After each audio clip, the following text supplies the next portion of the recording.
Assalamualaikum warahmatullahi wabarakatuh. Perkenalkan kami dari kelompok 4 dari kelas Etika Profesional A. Di sini kami akan mempresentasikan bagaimana cara kita untuk beretika dalam bermedia sosial. Pertama-tama kami akan memperkenalkan anggota tim kami. Yang pertama ada Olivia Nuri Savana dengan awalan 22, akhiran 24. Yang kedua ada Ahya Cinta Aska Marinda, awalan 22, akhiran 122. Kemudian yang ketiga ada saya sendiri, Mikening Pambudi, awalan 22, akhiran 128. Dan yang keempat ada Intan Suci Ramadhani Purnama Kuncoro, awalan 22, akhiran 182. Kemudian yang terakhir ada Rahmi Kemala Putri, awalan 22, akhiran 188.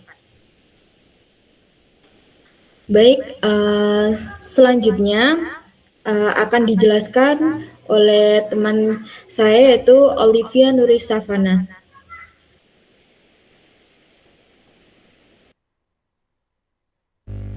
Baik, terima kasih.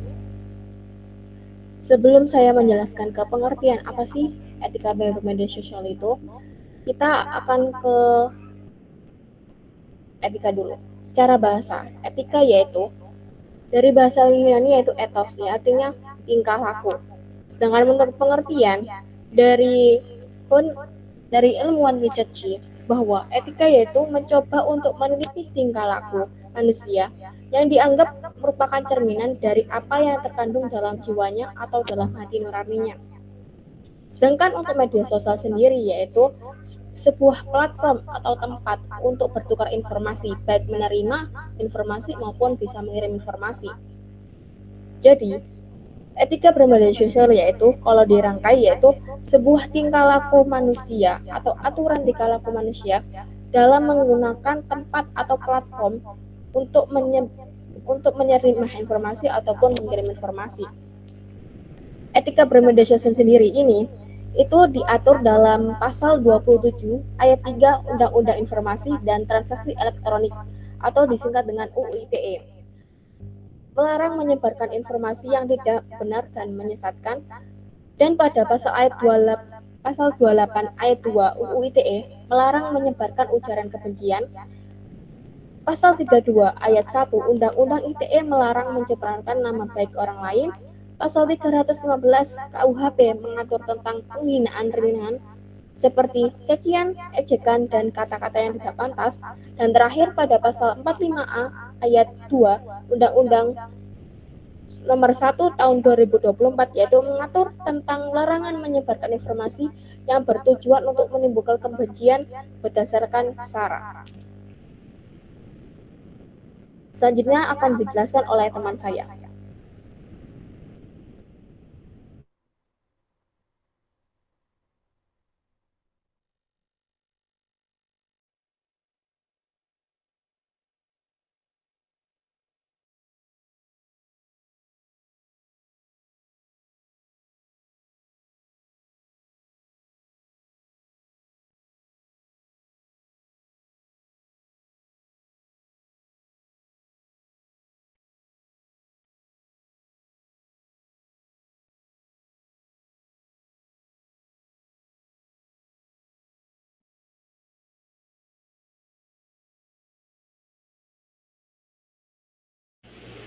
Baik, selanjutnya yaitu implementasi. Nah, di era digital ini, media sosial telah menjadi bagian tak terpisahkan dari kehidupan.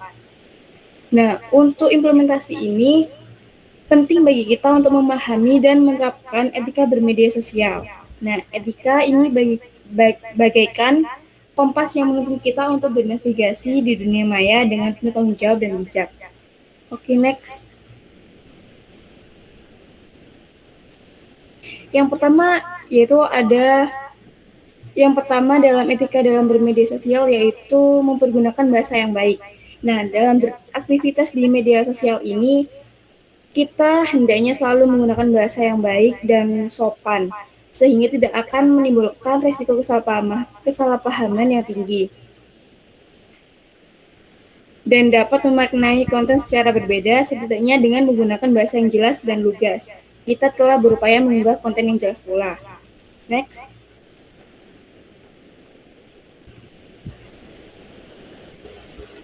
Yang kedua ada hindari penyebaran sara, pornografi, dan aksi kekerasan.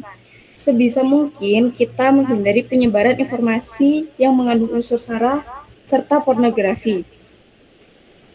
Biasakan untuk menyebarkan hal-hal yang berguna dan tidak menimbulkan konflik antar sesama. Apabila kita menerima informasi tentang kekerasan ataupun pornografi, hendaknya kita itu untuk tidak langsung memperlihatkan foto korban atau pelaku.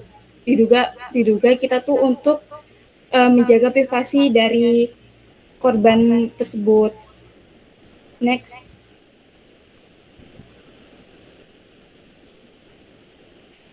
Mengkoreksi kembali kebenaran berita. Nah, kita ini diharapkan waspada ketika kita menerima suatu informasi. Kita harus mencari informasi yang baik, informasi yang benar,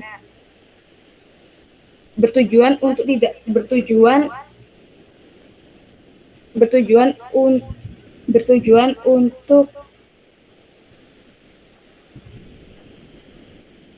kita diharapkan waspada ketika kita menerima suatu informasi dari media sosial yang berisi berita yang menjelaskan salah satu pihak di media sosial dan bertujuan menjatuhkan nama baik seseorang dengan menyebarkan berita yang hoax. Maka hal tersebut menuntut kita agar lebih cerdas lagi saat menangkap sebuah informasi. Apabila kita ingin menyebarkan informasi tersebut, alangkah bijaknya jika kita melakukan pengecekan kembali terlebih dahulu atas kebenaran informasi tersebut. Next. Menghargai hasil karya orang lain. Apabila kita menyebarkan informasi baik dalam bentuk foto atau video, hendaknya kita itu mencantumkan sumber informasi sebagai salah satu bentuk penghargaan atas hasil karya seseorang. Jangan membiasakan diri untuk serta-merta mengcopy paste tanpa mencantumkan sumber informasi tersebut. Next. Dan yang terakhir, yaitu jangan terlalu mengumbar informasi pribadi. Ada baiknya kita harus bersikap bijak dalam menyebarkan informasi pribadi. Jangan menelan mentah-mentah informasi yang harus mencantumkan informasi pribadi kita. Maka hal tersebut bisa saja membuat kontak lain dalam daftar kita juga akan menjadi informasi bagi mereka yang ingin melakukan tindakan kejahatan kepada diri kita. Selanjutnya akan dijelaskan oleh teman saya. Baik, selanjutnya itu dampak positif menggunakan etika dalam bermedia sosial. Di sini terdapat 5 poin. Yang pertama yaitu meningkatkan hubungan sosial. Jadi dengan beretika dalam berinteraksi di media sosial, kita dapat membangun hubungan yang lebih baik dengan orang lain. Misalnya, saat kita memberikan komentar atau membagikan konten, kita sebaiknya menggunakan bahasa yang sopan dan tidak menyinggung. Dan hal ini pastinya dapat menciptakan suasana positif dan mendorong orang lain untuk berinteraksi dengan kita secara lebih baik. Lalu poin kedua yaitu mencegah penyebaran informasi palsu. Dengan tidak menyebarkan berita yang belum terkonfirmasi, kita akan membantu mengurangi penyebaran hoaks dan informasi yang salah. Contohnya, jika kita menerima berita sensasional, sebaiknya kita mencari tahu hal itu, berita itu benar atau tidak, sebelum kita meng-share ke keluarga, ke teman, atau ke orang lain. Lalu poin ketiga yaitu meningkatkan kesadaran dan empati. Dengan menerapkan etika dalam berdebat atau berdiskusi di media sosial, kita bisa menjaga percakapan tetap produktif. Misalnya, jika ada pendapat kita yang berbeda, maka kita bisa mengungkapkan pendapat kita dengan cara yang hormat dan terbuka untuk mendengarkan sudut pandang orang lain. Lalu yang keempat yaitu mendorong diskusi yang baik. Dengan menerapkan etika dalam berdebat atau berdiskusi di media sosial, kita bisa menjaga percakapan tetap produktif. Misalnya, jika ada perbedaan pendapat, kita dapat mengungkapkan pendapat kita dengan cara yang hormat dan terbuka untuk mendengarkan sudut pandang orang lain. Lalu yang terakhir yaitu membangun citra positif diri. Ketika kita bersikap etis di media sosial, kita membangun citra positif di mata orang lain. Misalnya, jika kita aktif membagikan konten edukatif dan memberikan dukungan kepada orang lain, Orang-orang akan lebih menghargai kita dan melihat kita sebagai sosok yang kredibel dan bermanfaat. Next. Lalu selanjutnya yaitu dampak negatif jika kita tidak menggunakan etika dalam bermedia sosial. Di sini ada 4 poin. Yang pertama yaitu menyebabkan konflik dan pertengkaran. Jika kita tidak berhati-hati dengan kata-kata, mudah sekali menimbulkan pertengkaran di media sosial. Misalnya, jika kita mengomentari sesuatu dengan kasar atau menghina orang lain, hal ini bisa memicu perdebatan panas yang berakhir dengan blokir-memblokir atau bahkan ancaman hukum. Yang kedua yaitu penyebaran hoax dan informasi yang salah. Tidak beretika dalam bermedia sosial seringkali menyebabkan seseorang membagikan informasi tanpa memverifikasinya. Hal ini mempercepat penyebaran hoax atau berita bohong yang dapat merugikan banyak orang. Yang ketiga yaitu merusak reputasi pribadi. Konten yang tidak pantas seperti kata-kata kasar atau unggahan negatif bisa merusak citra diri kita di mata orang lain. Misalnya, jika kita sering mengunggah hal-hal provokatif atau komentar yang menghina, orang-orang akan melihat kita sebagai sosok yang tidak baik. Lalu selanjutnya yaitu mengganggu privasi orang lain. Tidak beretika juga bisa berarti menyebarkan informasi pribadi orang lain tanpa izin. Misalnya, memposting foto atau informasi pribadi teman tanpa persetujuan bisa merusak hubungan bahkan melanggar hukum. Lalu selanjutnya akan dijelaskan oleh teman saya.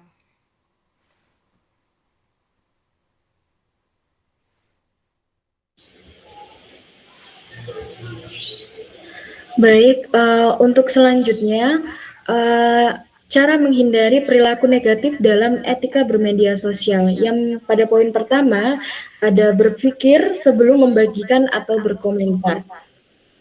Di sini, berpikir atau membagikan atau berkomentar sebelum kita membagikan sesuatu postingan atau kita berkomentar, baiknya adalah kita tanyakan dulu kepada diri kita sendiri, apakah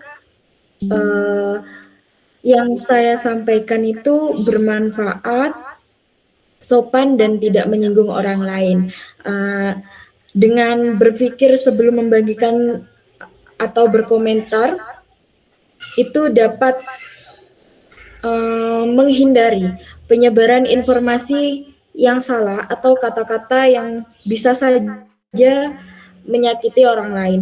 Yang poin kedua yaitu ada verifikasi informasi sebelum dibagikan. Verifikasi informasi sebelum dibagikan ini adalah kita dapat menghindari untuk membagikan berita atau informasi yang belum jelas kebenarannya. Baiknya kita mengecek dulu apakah informasi yang akan saya bagikan ini merupakan fakta, kebenaran, atau dari sumber yang terpercaya. Dan kita harus memastikan itu bahwa yang kita bagikan itu adalah bukanlah sebuah berita atau informasi yang hoax. Ini dapat membantu untuk mengurangi penyebaran berita-berita palsu.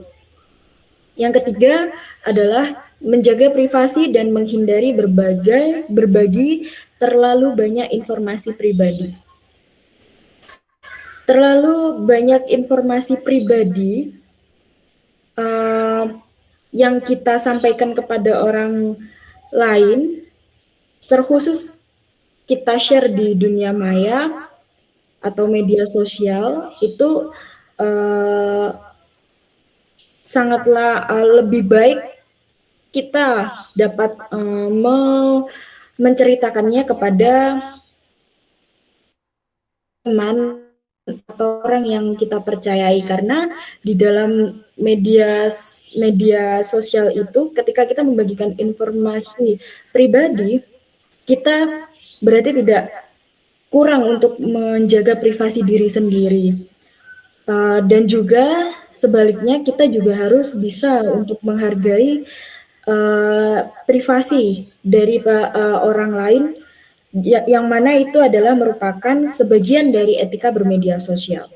Kemudian ada yang keempat adalah menghindari komentar yang bersifat menghina atau merendahkan. Hindarilah kata atau bahasa yang kasar, yang mungkin merendahkan atau menyakiti perasaan orang lain, baik dalam komentar maupun postingan yang Anda bagikan. Yaitu Jika kita memiliki perbedaan pendapat, maka kita haruslah menyampaikannya dengan sopan, dengan bijaksana, dan tidak memancing perpecahan. Hal ini akan sangat membantu kita untuk menciptakan diskusi yang sehat dan juga konstruktif. Selanjutnya adalah menggunakan media sosial untuk hal yang positif. Media sosial merupakan atau bisa kita sebut dengan dunia maya, di mana dari belahan dunia manapun kalian bisa menemukan, bisa berkomunikasi dengan orang dengan berbagai macam negara. Memanfaatkan media sosial untuk hal-hal yang bermanfaat, seperti berbagi informasi yang edukatif, inspiratif, atau mendukung orang lain, saya rasa kita bisa mengurangi potensi perilaku negatif yang ada di media sosial. Kemudian, selanjutnya adalah membatasi waktu bermedia sosial. Terlalu banyak untuk bermain media sosial atau terlalu banyak menghabiskan waktu untuk bermedia sosial dapat memunculkan perilaku yang impulsif atau reaksi yang negatif.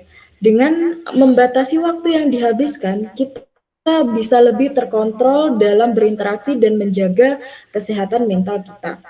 Kemudian yang terakhir ada laporkan konten yang tidak pantas. Baiknya di saat kita bermedia sosial adalah kita membagikan konten-konten yang mungkin edukatif, inspiratif, dan juga janganlah untuk membagikan konten-konten yang bersifat ujaran kebencian, hoax, dan hal-hal yang tidak pantas. Jika kita menemukan konten-konten yang berisi ujaran kebencian, hoax, dan hal-hal yang tidak pantas, maka kita bisa melaporkannya kepada platform media sosial. Ini adalah sebagai tanggung jawab kita sebagai pengguna media sosial yang baik. Kemudian selanjutnya akan dijelaskan oleh teman saya.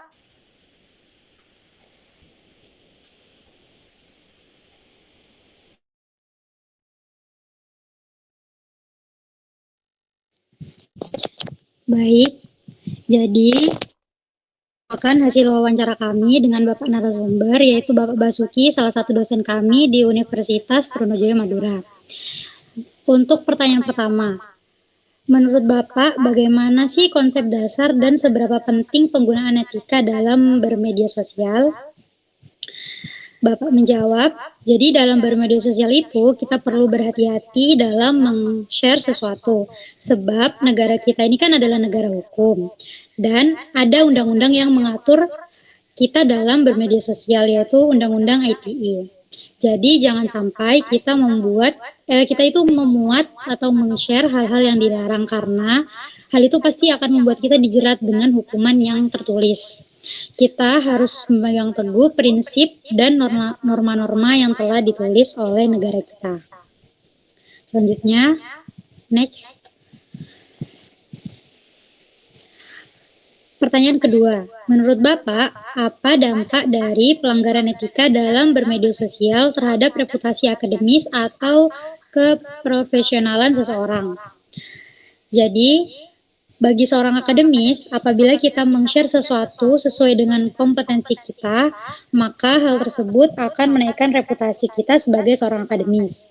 Sebaliknya, jika kita meng-share sesuatu yang tidak ada kaitannya dengan kredibilitas dan tidak bermanfaat, maka hal itu akan menurunkan reputasi kita. Jadi sebenarnya semua itu tergantung sama konten yang kita unggah, itu bermanfaat atau tidak, atau sesuai gak sama kita sebagai seorang akademis.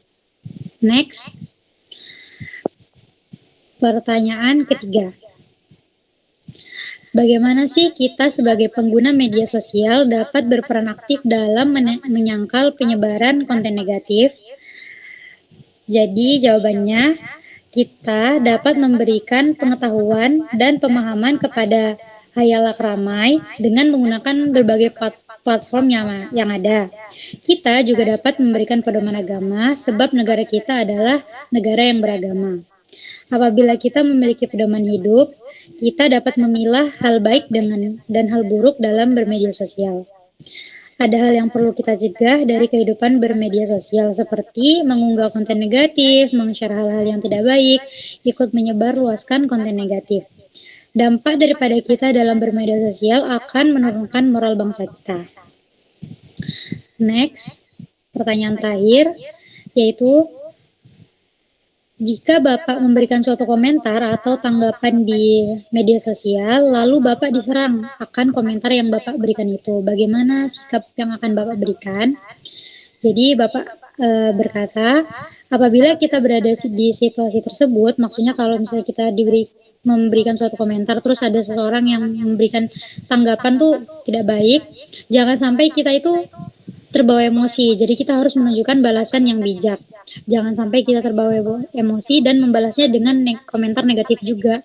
Karena di zaman sekarang ini netizen itu banyak daripada komentator itu memberikan komentar itu mengedepankan emosinya daripada nalar dan ilmu mereka. Sekian. Selanjutnya dilanjutkan oleh teman saya. Terima kasih. Baik, dari kesimpulan materi yang kami sampaikan saat ini yaitu bahwa media sosial itu menjadi tempat untuk berinteraksi, berbagi informasi, dan membangun komunitas yang mendukung dengan menerapkan prinsip-prinsip etika dalam berkomunikasi, seperti membagi informasi yang akurat, menghormati privasi, menghindari pelecehan dan intimidasi, serta memiliki kata-kata dengan bijak. Kita dapat menciptakan lingkungan yang sehat dan positif. Setiap tindakan di dunia maya saat ini itu pasti akan memiliki dampak, sehingga bertindak dengan tanggung jawab dan menghormati satu sama lainnya di dunia digital saat ini. Kita dapat membangun komunitas yang mendukung, mengurangi konflik dan ketegangan, meningkatkan kesadaran sosial, serta menjaga kesehatan mental. Dengan demikian, kita dapat menciptakan dunia digital yang lebih positif dan mendukung, di mana setiap tindakan kita berkontribusi pada kehidupan yang lebih baik bagi semua orang. Sekian, saya kembalikan ke moderator. Baik, sekian presentasi dari kelompok kami. Sekian dan terima kasih. Wassalamualaikum warahmatullahi wabarakatuh.